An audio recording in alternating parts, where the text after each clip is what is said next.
Tapi juga belakangan kita sediakan nasi, karena menu nasi itu nasi dan yang gampang ya, nasi dan chicken pork gitu, nasi sama chicken fillet, nasi sama fish fillet. Untuk apa? Karena banyak yang ternyata customer kita banyak yang WFC, jadi kerja dari kafe dan maunya tuh abis sarapan terus nanti siang-siang kan sekalian makan siang gitu, sampai pulang. Jadi demandnya ada, mau makanan berat dong tapi yang nasi, karena orang Indonesia kan suka nasi. Jadi selain kopi, makanan ringan, ada nasi juga. Tapi spesialty kita adalah sebenarnya waffle untuk makanan.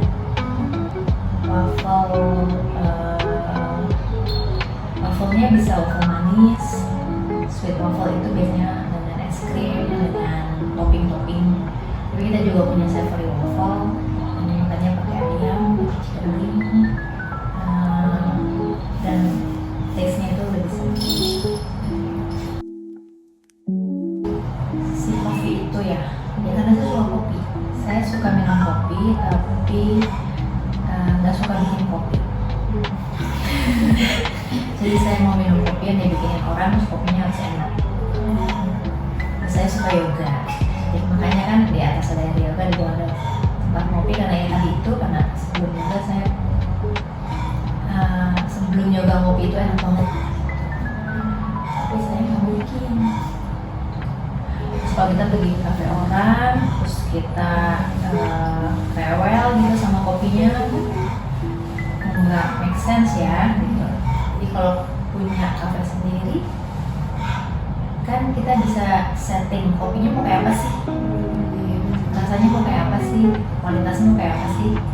Jadi saya bisa minum kopi yang saya suka, yang kualitasnya bagus, yang rasanya enak, tapi dibikin orang dan di kafe sendiri. Jadi kayak kopinya itu bisa apa tante enjoy, tapi Yes. kayak karena diri sendiri itu kan sesuai diri sendiri ya. Betul, bisa atur sendiri kopinya mau jenis apa, sukanya kayak apa. Dan kita ada espresso base itu kan kopi yang dibuat dari espresso. Ada, kalau tahu cappuccino, latte, americano, itu kan espresso base semua. Biasanya mau kayak apa, kan di luaran biasanya juga kan dua macam kan, robusta, arabica. Saya suka yang full arabica buat latte, dan jadi bisa aku mau kopinya full arabica. Oke. Kalau tempat lain ya harus sesuai apa yang mereka jual. Terus repot ya kalau mau yoga di sini kopinya kita mulai itu sebenarnya.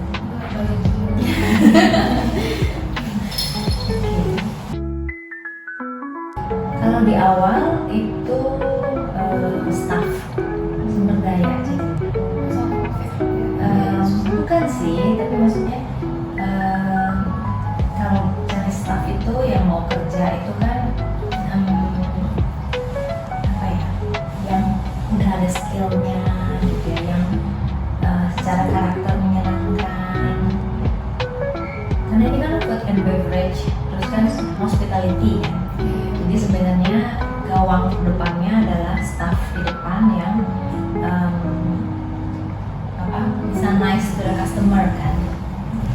Kalau pergi ke cafe atau ke restoran tapi orang yang serving atau yang menerima di awalnya nggak menyenangkan, kan susah. Dan itu kan susah dilatih. Harusnya bawaan skill orang itu agak susah. Biasanya sih bukan karena mereka jutek enggak, tapi kalau malu kurang hangat gitu, karena memang bawaan bagiannya, dan itu agak susah nantinya.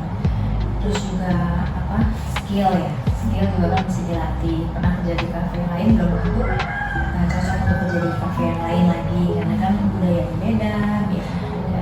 Kalau buat saya tantangan terbesarnya adalah mencari staff yang cocok, yang klik sama kita. Jadi Tuhan sih sekarang sudah sangat klik, jadi kerjanya udah enak.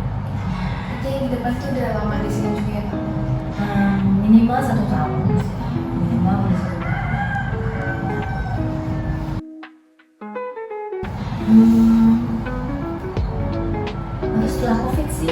berakhir gitu ya, terus yang biasanya apa sepi gitu, terus tiba-tiba memang jadi ramai sih.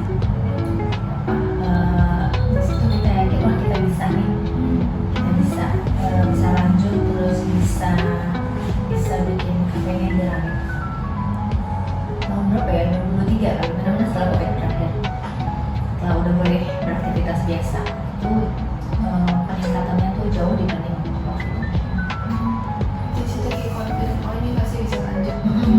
Ini bisa apa ya?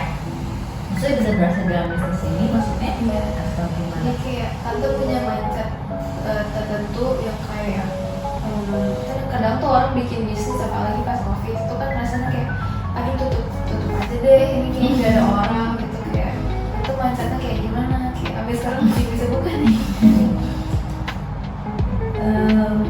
Kalau buat saya nggak bisnis itu kan dipikirin dulu ya, kita juga nggak jadi gini, sistemnya bukannya pengen bisnis apa ya, nggak gitu. Jadi memang cita-citanya adalah udah spesifik gitu, mau buka studio yang which is untuk belajar sesuatu apapun pelajarannya gitu ya. Kebetulan sekarang di atas aerial yoga gitu. Terus membuka kafe juga gitu. Jadi udah spesifik tujuannya, jadi bukan bisnis terus kosong gitu. Nah terus dari awal pikirnya bisnis itu harus sustain. Jadi bukan oke, dalam tahun pertama pokoknya harus balik modal, harus buka 4 gerai, nggak ambisius kayak gitu, tapi bisnisnya harus sustain.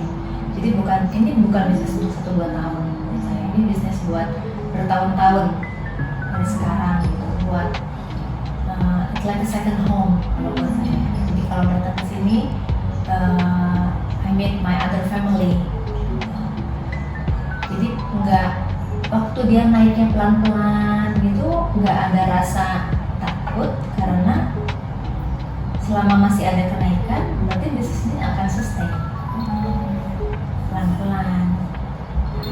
Itu sebabnya kita juga jarang pakai influencer dan lain-lain, jarang pakai sosial media bayaran sebutannya, karena toh nggak ada yang gratis, semuanya pasti datang terus kasih proposal bayaran kan, dan itu sudah terbukti dia orang lain. Waktu di endorse di sosial media pasti rame, tapi ada batas waktunya. Nah, biasanya ada batas waktunya tuh, karena kan waktu rame orang lihat berapa bulan kemudian lupa. So you have to keep on spend the expense of social media. Karena kan setiap naik itu turun lagi, naik turun lagi. Sebenarnya rasanya nggak real, jualannya jadi nggak real. Jadinya kayak bukan mau jualan, tapi intinya duit balik.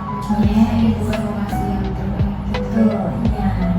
Sebenarnya setelah ya teman-teman juga ada di bisnis yang sama, yang kurang lebih similar, terus lihat ya memang kalau kita sosial media naik gitu tinggi, terus habis itu ya lagi tinggi lagi, terus kita pikir enggak lah, kita yang naiknya pelan-pelan aja, tapi orang kembali bukan karena lihat kita di TikTok atau di Instagram, tapi orang kembali karena orang mau makan dan minum kopi di tempat kita dan mau enjoy suasana. Jadi tidak bisa instan gitu. Penting ada progresnya. Ya.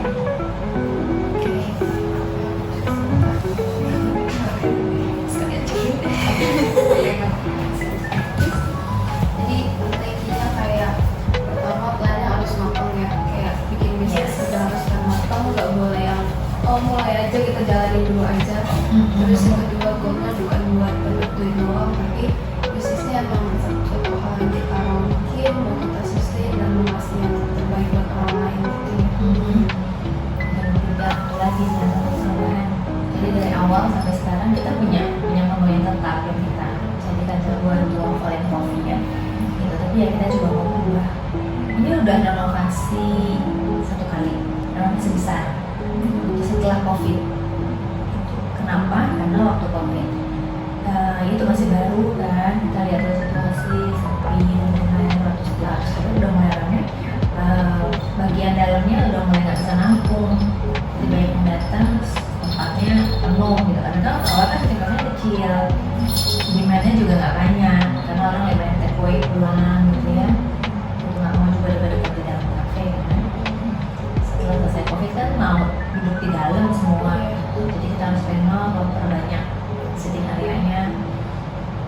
bisa terima kasih menerimanya, jadi mau willing to change juga sih. Sudah Mendengarkan itu tadi, mendengarkan yang tadi orang bilang, mendengarkan kebutuhan pasar, kebutuhan maunya apa sih, maunya gimana sih, ya itu nggak bisa penuhin semua. Ini apa yang menjadi motivasi karena selama masa-masa sulit di bisnis ini?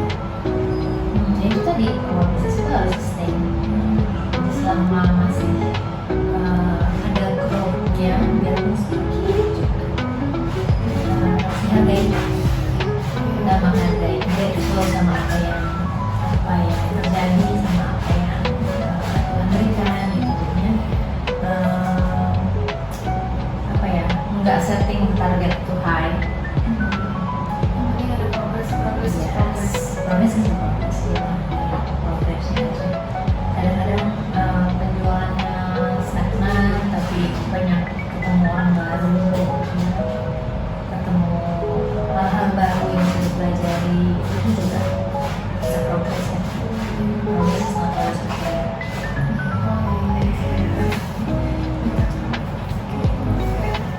Selanjutnya aku yang tanyain. Oh, iya.